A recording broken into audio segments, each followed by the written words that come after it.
మన పిల్లలు పేచీలు పెడుతున్నప్పుడు అది ట్యాంట్రమా లేక మెల్ట్‌డౌనా అని తెలియక మనమే చాలా సార్లు తికమక పడుతూ ఉంటాము. సో, యాక్చువల్‌గా అది ట్యాంట్రమ్ అవుతుందా? మెల్ట్‌డౌన్ అవుతుందా? అనేది మనం క్లియర్‌గా తెలుసుకోగలిగితే ఆ సిట్యుయేషన్ లేకపోతే ఆ బిహేవియర్‌ని ఎలా హ్యాండిల్ చేయాలో మనకు అర్థమవుతుందండి. సో, ఈరోజు వీడియోలో అసలు ట్యాంట్రమ్ అంటే ఏంటి? మెల్ట్‌డౌన్ అంటే ఏంటి? ఆ రెండిట్లికి ఉన్న తేడా ఏంటి? వాటిని ఎలా హ్యాండిల్ చేయాలనేది తెలుసుకుందాం. నువ్వుకి ఆటిజం అని డయాగ్నైజ్ అయిన కొత్తలో కూడా మాకు అది విపరీతంగా పేచీలు పెట్టేదండి. ప్రతి చిన్న డెనైల్‌కి కూడా ట్రిగ్గర్ అయిపోయేదనమాట దానికి. సో, అది ఎందుకు ఏడుస్తుందనేది మాకు క్లియర్‌గా అర్థమయ్యేది కాదు. సో, ఆ ఏడ్చే ఏడుపు దేనివల్ల ట్రిగ్గర్ అవుతుంది? సో, అది టాంట్రమ్‌లోకి వెయ్యాలా? మెల్ట్‌డౌన్‌లోకి వెయ్యాలా? సో, ఆ సిట్యుయేషన్‌ని ఎలా హ్యాండిల్ చేయాలనేది తెలియక చిన్న చిన్న విషయాలకు కూడా మేము ఎక్కువ రెస్పాండ్ అయిపోయి అది హార్ట్‌కి ఎక్కువ తీసేసుకొని సో, దాన్ని ఎస్కలేట్ చేసేసుకొని, అది బాధపడి, మేము బాధపడి ఇలా నానా రకాలుగా అయ్యేదండి. సో, తర్వాత రాను రాను ఎప్పుడైతే మేము ఆటిజం గురించి కంప్లీట్‌గా తెలుసుకోవడం స్టార్ట్ చేశామో, సో, అప్పుడు నాకు ఈ పదాల గురించి అయితే క్లియర్‌గా అర్థమవ్వడం అయితే స్టార్ట్ అయింది. సో, ఎప్పుడైతే మాకు వీటిలి గురించి ఒక క్లియర్ అవగాహన అయితే వచ్చిందో, అప్పుడు మేము సిట్యుయేషన్స్‌ని దానికి అనుగుణంగా హ్యాండిల్ చేయడం అయితే ట్రై చేశామనమాట. సో, యూజువల్‌గా ఛానెల్‌ని చూసే చాలామంది కూడా నుష్కాని చూస్తున్నప్పుడు, నుష్కాకి ఎప్పుడన్నా టాంట్రమ్స్ వచ్చినా, మెల్ట్‌డౌన్స్ వచ్చినా మీరెలా హ్యాండిల్ చేస్తారు? అప్పుడు మీరెలా రెస్పాండ్ అవుతారు? దాని మీద కూడా పర్టిక్యులర్‌గా ఒక వీడియో చేయండి అని చాలామంది అడుగుతున్నారు. సో, అలాంటి క్వెషన్స్‌కి ఆన్సర్స్ కూడా నేను ఈ వీడియోలో అయితే కవర్ చేస్తాను. ముందుగా అసలు ఈ 2 పదాలకున్న అర్థం ఏంటో తెలుసుకుందామండి. సో, ఈ 2 పదాలు కూడా ఒకలాగే కనిపించే ఎమోషనల్ ఔట్‌బర్స్ట్స్ అనమాట. ఎమోషనల్ ఔట్‌బర్స్ట్ అంటే ఏంటి? మళ్ళీ ఇదొక పెద్ద ఇంగ్లీష్ వర్డ్. సో, ఎమోషనల్ ఔట్‌బర్స్ట్ అంటే ఏంటి? ఎప్పుడైనా మనకు బాధ అనిపించినా, భయం అనిపించినా లేకపోతే మనకేదన్నా నచ్చనిది చేస్తున్నా, మనకొచ్చే ఆ బాధని వ్యక్తపరుస్తాం కదా మనం. ఏడుపు రూపంలోనో, కోపం రూపంలోనో ఆ ఎమోషనల్ ఔట్‌బర్స్ట్స్ అన్నీ ఉంటాయి కదా! సో, దానికి సంబంధించిన ఫీలింగ్సే అనమాట. 2 ఏంటి టాంట్రమ్ అన్నా, మెల్ట్‌డౌన్ అన్నా కూడా. కాకపోతే ఆ ఎమోషనల్ ఔట్‌బర్స్ట్ వచ్చినప్పుడు మనకి మన మీద ఉన్న కంట్రోల్‌ని బట్టి ఆ పదాలనేవి యొక్క అర్థం మారిపోతదనమాట. సో, మోస్ట్‌లీ టాంట్రమ్స్ అనేవి ఎప్పుడొస్తాయి అంటే ఏదన్నా పిల్లలకి కావాల్సిన వస్తువుని సాధించుకునే దాంట్లో టాంట్రమ్స్ అనేది చూపిస్తారు. లైక్ ఎగ్జాంపుల్ వాళ్ళకేదైనా పర్టిక్యులర్ టాయ్ కావాలన్నా, పర్టిక్యులర్ స్క్రీన్ టైమ్ కావాలన్నా, లేకపోతే పర్టిక్యులర్ ప్లేస్‌కి వెళ్ళాలన్నా, పర్టిక్యులర్ ఫుడ్ తినాలన్నా, మనం అంటాం ఎమోషనల్ బ్లాక్‌మెయిల్ చేస్తున్నారు. నాకది ఇస్తేనే ఇది చేస్తా. నాకది కావాలి అని అంటారు. సో, అలాంటి వాటిలి అన్నీ కూడా మనం అప్పుడు చేసే పేచీలు, వాటిలికి సంబంధించిన ఏడుపులో, స్క్రీమింగ్స్ ఉంటాయి కదా! సో, వాటన్నిటిని మనం టాంట్రమ్ అనే పదం యూజ్ చేయొచ్చనమాట. అలాంటి ఎమోషనల్ ఔట్‌బర్స్ట్ వచ్చినప్పుడు. బట్ మెల్ట్‌డౌన్ అనే పదానికొచ్చేసినప్పుడు ఇది కూడా ఒక ఎమోషనల్ ఔట్‌బర్స్టే అండి. కానీ ఈ ఎమోషనల్ ఔట్‌బర్స్ట్ వచ్చినప్పుడు యూజువల్‌గా చాలా మటికి మనకి మన మీద కంట్రోల్ ఉండదనమాట. సో, అందులోనూ ఏంటంటే ఎవరికైతే ఇండివిడ్యుయల్స్‌కి సెన్సరీ ప్రాసెసింగ్ డిఫికల్టీస్ ఉంటాయో, సెన్సరీ ఓవర్‌లోడ్స్ అవుతూ ఉంటాయో, అలాంటి వాళ్ళకి మాత్రమే ఈ మెల్ట్‌డౌన్స్ అనేవి వస్తూ ఉంటాయన్నమాట. నేను ఆల్రెడీ ఈ సెన్సరీ ప్రాసెసింగ్ డిఫికల్టీస్ గురించి, సెన్సరీ ఇష్యూస్ గురించి, అసలు సెన్సరీ ఇష్యూస్ అంటే ఏంటి? వాటిల్ని ఎలా హ్యాండిల్ చేయాలి? అవి వచ్చినప్పుడు మనకి ఎలాంటి ఇబ్బందులొస్తాయి పిల్లలకి అనే వాటిల గురించి నేను పర్టిక్యులర్‌గా సెన్సరీ ఇష్యూస్ మీద ఒక వీడియో అయితే చేశానండి. ఆ వీడియో మన ఛానల్‌లో ఉంది. ఎవరికన్నా అసలు సెన్సరీ ప్రాసెసింగ్ అంటే ఏంటి? వీటిల గురించి ఐడియా లేదు అనుకుంటే మీరొకసారి ఆ వీడియోనైతే చెక్ చేయండి. మీకొక ఐడియా అయితే వస్తది. సో, యూజువల్‌గా ఈ టాంట్రమ్స్ అన్నా, మెల్ట్‌డౌన్స్ అన్నా నార్మల్ న్యూరోటిపికల్ అడల్ట్స్‌లో, చిల్డ్రన్‌లో గూడా కనిపిస్తాయండి. మనకిప్పుడు మామూలు పిల్లలు కూడా ఏవన్నా కావాలి అంటే పేచీలు పెడుతూ ఉంటారు. వాళ్ళకి విపరీతమైన బాధొచ్చినప్పుడు ఏడుస్తూ ఉంటారు. ఇవి కూడా నార్మల్‌గానే అందరిలో కనిపించే నార్మల్ ఆహ్, థింగ్సే అనమాట. కాకపోతే ఎప్పుడైతే ఇవి స్పెషల్ నీడ్స్ ఉన్న చిల్డ్రన్‌లో ఉంటాయో, ఇవి కొంచెం ఔట్ ఆఫ్ ది బాక్స్ లేకపోతే అన్‌కంట్రోల్డ్‌గా లేకపోతే ఆడ్ బిహేవియర్స్ లాగా వాళ్ళకి టాంట్రమ్స్ వచ్చినప్పుడు, మెల్ట్‌డౌన్స్ వచ్చినప్పుడు కనిపిస్తాయన్నమాట. ఇప్పుడు యూజువల్‌గా నార్మల్ ఇండివిడ్యుయల్స్‌ని తీసుకున్నాం అనుకోండి. ఫర్ ఎగ్జాంపుల్ నేనే ఉన్నాను. ఇన్ కేస్ నాకేదన్నా ఒక డ్రెస్ కావాలి, లేపోతే ఒక పర్టిక్యులర్‌గా ఏదైనా ఒక ఫోనో, లేపోతే జ్యువెలరీనో కావాలని నేను పేచీలు పెడుతూ ఉంటా. యూజువల్‌గా మనందరం అడుగుతూ ఉంటాం. షాపింగ్‌కెళ్తామనో అది సంథింగ్. సో, అవి ఏంటంటే ఇప్పుడు ఫర్ ఎగ్జాంపుల్ నేను అడుగుతున్నాను అనుకోండి కంటిన్యూయస్‌గా నాకు ఆ జ్యువెలరీ కొనిపెట్టు నాని ఎన్ని సార్లు అడగాలి? కొనిపెట్టవేంటి? అని చెప్పి ఇలాంటివన్నీ అడుగుతుంటాం. అవి జనరల్‌గా మన లైఫ్‌లో మనం చేసే టాంట్రమ్సే. అలాగే మనకు కూడా మెల్ట్‌డౌన్స్ ఉంటాయి. ఎప్పుడు ఫర్ ఎగ్జాంపుల్ ఏదైనా ఒక ఇన్సిడెంట్ మనల్ని కంటిన్యూయస్‌గా బాధపెడుతుంది. ఎలా అవుతదంటే ఆ బాధకి ఫస్ట్ టైము ఆ బాధ కలిగిందనుకోండి ఏడవలేం. అవే రిపీటెడ్‌గా సీరీస్ ఆఫ్ ఎపిసోడ్స్ మనకు జరుగుతున్నాయి అనుకోండి. అవన్నీ మన గుండెల్లో అక్యుములేట్ అయినప్పుడు ఆ పెయిన్ అంతా సడెన్‌గా మనల్ని ఎవరన్నా ఆ విషయం గురించి అడిగినప్పుడు మనం సడెన్‌గా అవుట్ బర్స్ట్ అయిపోతాం. సో, వాటిని మెల్ట్‌డౌన్స్ అంటాం. సో, ఇవన్నీ కూడా నార్మల్ ఇండివిడ్యువల్స్‌లో కూడా మనకు కూడా ఒక పోర్షన్ ఆఫ్ ఇవన్నీ ఉంటాయి. కాకపోతే ఏంటంటే మనం వాటిల్ని హైడ్ చేయగలుగుతాం సొసైటీకి కనబడకుండా. సో, లేదంటే అది సొసైటీలో ఇనప్రాపరియేట్‌గా కనిపించకుండా మనం బ్యాలెన్స్ చేయగలుగుతాం. బట్ అది ఎప్పుడైతే స్పెషల్ చిల్డ్రన్ కేస్‌కొచ్చేస్తదో వాళ్ళేంటంటే ఇవన్నీ హైడ్ చేసుకునేది వాళ్ళ దగ్గర ఉండదు కాబట్టి, సో, ఏ చిన్న ఎమోషన్ అయినా ఏదైనా వాళ్ళు బయటికి ఓపెన్‌గా డిస్‌ప్లే చేసేస్తారు కాబట్టి, సో, యూజువల్‌గా అలాంటప్పుడు ఆ టాంట్రమ్స్ వచ్చినా, మెల్ట్‌డౌన్స్ వచ్చినా మన పిల్లలు చూపించే బిహేవియర్స్ అనేవి సోషల్‌గా ఇనప్రాపరియేట్‌గా అనిపిస్తాయన్నమాట. సో, కామన్ పీపుల్‌కి ఉండవా అంటే మనకే ఉంటాయి, వాళ్ళకి ఉంటాయండి. సో, ఈ ఒక్క డిఫరెన్స్ ఏంటంటే వాళ్ళని మనల్ని సెపరేట్ చేస్తదన్నమాట. సో, ఇప్పుడు టాంట్రమ్స్ వచ్చినప్పుడు పిల్లలు ఎలా బిహేవ్ చేస్తారు? వాళ్ళ బిహేవియర్ ఎలా ఉంటది? మెల్ట్‌డౌన్స్ వచ్చినప్పుడు వాళ్ళ బిహేవియర్ ఎలా ఉంటదో తెలుసుకుందాము. సో, ముందుగా టాంట్రమ్స్ వచ్చినప్పుడు వాళ్ళు ఎలా బిహేవ్ చేస్తారంటే, సో, ముందుగా టాంట్రమ్స్ అనేవి ఎందుకొస్తాయి? వాళ్ళకి ఏదన్నా ఒక పర్టిక్యులర్ థింగ్ కావాల్సినప్పుడు వస్తాయండి. అంటే ఫర్ ఎగ్జాంపుల్ బయటికి వెళ్ళాము, ఇక టాయ్స్ చూసారు. నాకు ఆ టాయ్ కొంటారా? కొనరా? లేదంటే హోటల్‌కెళ్ళాము, ఏదన్నా ఫుడ్ ఆర్డర్ చేసాము. నాకు ఈ డిషే కావాలి. నాకు ఇది కొంటారా? కొనరా? లేదంటే టీవీ చూడాలి, కార్టూన్ చూస్తున్నారు. లేదంటే ఒక పర్టిక్యులర్ కార్టూనే చూడాలి. నాకు ఈ కార్టూనే పెడతారా? పెట్టరా? నాకు పర్టిక్యులర్ టైం వరకు పెడతారా? పెట్టరా? అనేవి ఇలాంటికి సంబంధించిన పేచీలొస్తాయి కదా పిల్లల దగ్గర. వీటన్నిటిని మనం టాంట్రమ్స్ అనొచ్చనమాట. సో, ఈ టాంట్రమ్స్ వచ్చినప్పుడు పిల్లల బిహేవియర్స్ ఎలా ఉంటాయంటే నార్మల్‌గానే పిల్లలు టాంట్రమ్స్ వచ్చినప్పుడు పేచీలు పెడతారు, అరుస్తారు, ఏడుస్తారు, దొర్లుతారు, లెగ్స్‌తో స్టాంపింగ్ చేస్తారు. ఇలాంటి కైండ్ ఆఫ్ బిహేవియర్స్ అన్నీ గూడా మనం టాంట్రమ్ వచ్చినప్పుడు చూడొచ్చనమాట. సో, యూజువల్‌గా ఈ టాంట్రమ్‌ని ఎలా హ్యాండిల్ చేయొచ్చు? చాలా మటికి ఏంటంటే వాళ్ళకి కావాల్సినవి ఇచ్చేసామనుకోండి మనం. వాళ్ళు ఏది అడిగారో అది ఇచ్చేసామనుకోండి, యూజువల్‌గా వాళ్ళు ఏడుపు ఆపేస్తారు. అండ్ ఈ టాంట్రమ్స్ వచ్చినప్పుడు కూడా పిల్లలేంటంటే కొంచెం మొండిగా బిహేవ్ చేస్తారండి. వాళ్ళ దగ్గర డినయల్ యాక్సెప్టెన్స్ ఉండదు. డినయల్ యాక్సెప్టెన్స్ అంటే ఏంటి? అంటే ఇది కావాలి. ఆహా! వద్దు అంటే పేచీలొచ్చేస్తాయి. ఇది చేస్తాను. ఆహా! వద్దు చేయకూడదు ఇప్పుడు కాదు టైం అన్నామనుకోండి. వాళ్ళకి కోపం వచ్చేస్తదనమాట. దీన్ని డినయల్ యాక్సెప్ట్ అంటే డినై చేసినప్పుడు వాళ్ళు యాక్సెప్ట్ చేయలేరనమాట దాన్ని. అండ్ ఈ టాంట్రమ్స్ వచ్చినప్పుడు కూడా పిల్లలు ఏడుస్తూ ఉన్నా కూడా వాళ్ళ దగ్గర ఏంటంటే ఒక కంట్రోల్డ్ రెస్పాన్స్ అనేది ఉంటది. అంటే ఇప్పుడు మనం ఏడుస్తున్నారనుకోండి, ఎందుకు ఏడుస్తున్నావు అంటే ఆన్సర్ జేస్తారు. ఏం కావాలి ఇప్పుడు ఏమైంది? దేనికి ఏడుస్తున్నావు నువ్వు? అంటే ఆన్సర్ జేస్తారనమాట. అంటే ఆ ఎమోషనల్ ఔట్ బర్స్ట్‌లో గూడా వాళ్ళ దగ్గర వాళ్ళ మీద ఒక కంట్రోల్ ఉంటది. సో, దాన్ని మనం ఏంటి అని మనం ప్రశ్నించినప్పుడు అది ఏంటనేది వాళ్ళ బాధ అనేది చెప్పడానికి వాళ్ళకి అవకాశం ఉంటది. అంటే వాళ్ళు చెప్పగలుగుతారనమాట. సో, ఇలా కంట్రోల్డ్‌గా ఈ ఎమోషన్ ఔట్ బర్స్ట్ వచ్చినప్పుడు ఇలాంటి వాటన్నిటిని గూడా మనం టాంట్రమ్ అని కన్సిడర్ చేయొచ్చు. అండ్ మెల్ట్‌డౌన్ వచ్చినప్పుడు పిల్లలు ఎలా బిహేవ్ చేస్తారండి? మెల్ట్‌డౌన్ వచ్చినప్పుడు కూడా సేమ్ ఎమోషనల్ ఔట్‌బర్స్ట్ అని చెప్పాను కదా! సేమ్ అలానే పేచీలు పెడతారు, స్క్రీమింగ్స్ చేస్తారు, అరుస్తారు, దొర్లుతారు, స్టాంపింగ్ చేస్తారు ఇలాంటివన్నీ ఉంటాయి. కానీ మెల్ట్‌డౌన్ వచ్చినప్పుడు వాళ్ళేంటంటే మనం ఏదన్నా ఒక క్వెషన్ ఏసినప్పుడు ఆన్సర్ చేసే ఎబిలిటీ వాళ్ళ దగ్గర ఉండదండి. వాళ్ళకసలు మనం చెప్పే మాటలు వాళ్ళ చెవులకు కూడా వెళ్ళవనమాట. అంత అన్‌కంట్రోల్డ్ ఎమోషన్ అనేది వస్తది. మనం ఏదన్నా అడుగుతున్నా కూడా, మనం ఏదన్నా చెప్తున్నా కూడా రిసీవ్ చేసుకునే కెపాసిటీ వాళ్ళ దగ్గర ఉండదు. అండ్ ఈ మెల్ట్‌డౌన్స్ వచ్చినప్పుడు ఒక్కొక్కసారి ఈ ఎపిసోడ్స్ అనేవి చాలా ప్రొలాంగ్డ్‌గా వెళ్తాయి.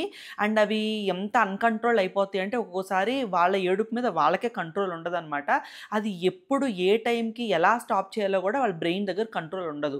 సో, నుష్కాకి కూడా యూజువల్‌గా మెల్ట్‌డౌన్స్ వచ్చినప్పుడు ఒక్కొక్కసారి ఎపిసోడ్స్ ఏంటంటే 1 అవర్ కూడా ప్రొలాంగ్ అయిపోతాయండి. యూజువల్‌గా టాంట్రమ్ వచ్చిందనుకోండి ఒక 5, 10 మినిట్స్ ఏడుస్తది. ఎక్కడికన్నా వెళ్ళాలి అని అడుగుతదనుకోండి, కావాలి అంటే, "అమ్మ ఇది కాదమ్మా ఇప్పుడు రేపొద్దున వెళ్దాము. ఈరోజు పప్పా బిజీగా ఉన్నారు. రేపు వెళ్దాం ఆ షాప్‌కి" అంటే ఒక 5, 10 మినిట్స్‌కి సెటిల్ అయిపోతది. బట్ మెల్ట్‌డౌన్ ఎప్పుడైతే వస్తదో, ఆ మెల్ట్‌డౌన్ వచ్చినప్పుడు మాత్రం అది చాలా ప్రొలాంగ్డ్‌గా ఏడుస్తూనే ఉంటదండి. ఆ టైంలో నేను ఎంత కూర్చోపెట్టి దానికి సర్ది చెప్పడానికి ప్రయత్నించినా, "ఏడవకు, ఊరుకో, నెక్స్ట్ టైమ్ చూద్దాము, లేకపోతే తర్వాత చూద్దాము, తర్వాత వెళ్దామని" ఇలాంటి ఇన్‌పుట్స్ ఇచ్చినా కూడా అది వినే స్టేజ్‌లో అయితే ఉండదనమాట. అది కంటిన్యూయస్‌గా ఏడుస్తూనే ఉంటది. సో, అలాంటి పర్టిక్యులర్ టైంలో ఎప్పుడైతే దాని మెల్ట్‌డౌను చాలా టైం వరకు ప్రొలాంగ్ అయిపోతుందో, అలాంటి టైంలో మాత్రం నేనింకా నా వాయిస్‌నైతే రేజ్ చేస్తానండి. కొంచెం గట్టిగా నా వాయిస్ రేజ్ చేసి కదుముతాననమాట. "ఏయ్! ఎంతసేపు ఏడుస్తావు? ఎందుకలా ఏడుస్తున్నావు? ఏం కావాలిప్పుడు? ఊరుకో" అని చెప్పి అలా అంటాననమాట గట్టిగా. అప్పుడే దాని బ్రెయిన్‌కి ఒక పుష్ లాగా వెళ్తది. ఇది మా ఇద్దరి మధ్య ఉండే కమ్యూనికేషన్. నేను మెల్ట్‌డౌన్‌ని ఇలా హ్యాండిల్ చేస్తాను. ఓకేనా? సో, ఇది చైల్డ్‌కి డిఫర్ అయిపోతూ ఉంటది. ఇది పేరెంటింగ్ బట్టి డిఫర్ అయిపోతూ ఉంటదండి. సో, నాకెప్పుడైతే అది మెల్ట్‌డౌన్ అని అర్థమైందో, నేను ఒక పాయింట్ ఆఫ్ టైమ్‌లో అలా హ్యాండిల్ చేస్తాననమాట. సో అది చాలా చాలా సన్న గీత ఉంటదండి టాంట్రమ్‌కి, మెల్ట్‌డౌన్‌కి మధ్యలో. అండ్ యూజువల్‌గా ఈ మెల్ట్‌డౌన్స్ గూడా ఎప్పుడొస్తాయంటే, ఎప్పుడైతే వాళ్ళకి ఎమోషనల్‌గా ఓవర్‌వెల్మింగ్ అయిపోతదో, అంటే ఇప్పుడు మీకు అర్థం కావాలి అంటే ఎలా చెప్పాలి నేను? ఫర్ ఎగ్జాంపుల్ ఫర్ ఎగ్జాంపుల్ పిల్లలతో మనం బయటికి వెళ్ళామనుకోండి. సో, కొంతమంది పిల్లలకి మేబీ కొన్ని సౌండ్స్ చాలా ఇరిటబుల్‌గా ఉంటాయి. ఆ సెన్సరీ ఇన్‌పుట్స్ వస్తున్నప్పుడు రకరకాల సౌండ్స్ వాళ్ళ బ్రెయిన్ మీద పడిపోతున్నప్పుడు వాళ్ళేంటంటే దాన్ని కంట్రోల్ చేసుకొని ఓవర్‌కమ్ చేయడానికి ట్రై చేస్తూ ఉంటారు. బట్ ఎంతసేపటికి ఆ సౌండ్స్ ఆగటలేదు. ఇంకా సెన్సర్ అనేది ఆ బ్రెయిన్‌కి కంటిన్యూయస్‌గా ఇన్‌పుట్స్ వెళ్తూనే ఉన్నాయి. అది వాళ్ళు తట్టుకోలేకపోతున్నారు అనుకుంటున్నప్పుడు వాళ్ళకి ఎమోషనల్ ఔట్ బర్స్ట్ వచ్చేస్తదండి. ఇంకా అది భరించినంత సేపు కామ్‌గా భరిస్తారు. అది ఎప్పుడైతే ఇంకా అది భరించలేనంత ఇరిటేషన్ వాళ్ళకి క్రియేట్ చేసేస్తదో అప్పుడు మెల్ట్‌డౌన్స్ అనేవి స్టార్ట్ అవుతాయన్నమాట. సో, నేను అందుకే అన్నాను ఈ మెల్ట్‌డౌన్స్ అనేవి మన సెన్సరీ ప్రాసెసింగ్‌కి సంబంధించిన ఎమోషనల్ ఔట్ బర్స్ట్స్ అవుతాయి ముఖ్యంగా అని చెప్పేసి. ఇంకా కొంచెం లైవ్ ఎగ్జాంపుల్‌గా చెప్పాలి, నుషికతో చెప్పాలి అని అనుకున్నామనుకోండి ఫర్ ఎగ్జాంపుల్. సో, నువ్వుతో యూజువల్‌గా నేను మెల్ట్‌డౌన్స్ ఎక్కడ అబ్జర్వ్ చేస్తానంటే ఫర్ ఎగ్జాంపుల్ అది ఒక మ్యూజికల్ ఇన్‌స్ట్రుమెంట్ అడుగుతుందనుకోండి. ఫర్ ఎగ్జాంపుల్ దానికి ఒక గిటార్ కావాలి. సో, ఆ గిటార్‌ని యూట్యూబ్‌లో చూసింది. అది కంటిన్యూయస్‌గా పప్పా గిటార్ అని కొన్ని డేస్ కంటిన్యూయస్‌గా అప్పుడు మేమేం చేస్తాము, ఎందుకంటే ఆ వస్తువు దానికి అక్కర్లేదు. అదేదో చూసి అడుగుతుంది. బట్ అది మేము కొనిచ్చినా దానికి వాల్యూ లేదు. సో, అలాంటప్పుడు మేమేం చేస్తాము, ఇప్పుడు కాదు నాన్న రేపు, రేపు లేకపోతే తర్వాత అని. ఫర్ ఎగ్జాంపుల్ ఎప్పుడైనా బయటికెళ్ళామనుకోండి, ఆ మ్యూజికల్ స్టోర్ మీదుగా మేము ఇంటికొస్తున్నాం అనుకోండి, అప్పుడు కూడా అడుగుతది. మ్యూజిక్ షాపు, గిటార్ అని అడుగుతది. అప్పుడు కూడా మేము తీసుకెళ్ళము, కొనము. సో, అప్పుడేమవుతుంది దానికి ఆ ఎమోషన్ అనేది బిల్డప్ అవుతూ వస్తది. వీళ్ళు కొనట్ల. నేను ఎన్ని సార్లు అడిగినా కొనట్ల. అని చెప్పేసి ఆ ఎమోషన్ అంతా ఒకసారికి ఒక చోట కూడబెట్టుకుంటదనమాట. కూడబెట్టుకొని దాని బ్రెయిన్‌లో అది కంటిన్యూయస్‌గా బ్యాక్‌గ్రౌండ్‌లో రన్ అవుతా ఉంటది. మనకేంటి బయటకి చూడడానికి అది నార్మల్‌గానే కనిపిస్తది. కానీ ఆ ఎమోషన్ బ్యాక్‌గ్రౌండ్‌లో దాని బ్రెయిన్‌లో బిల్డప్ అవుతూనే ఉంటదనమాట.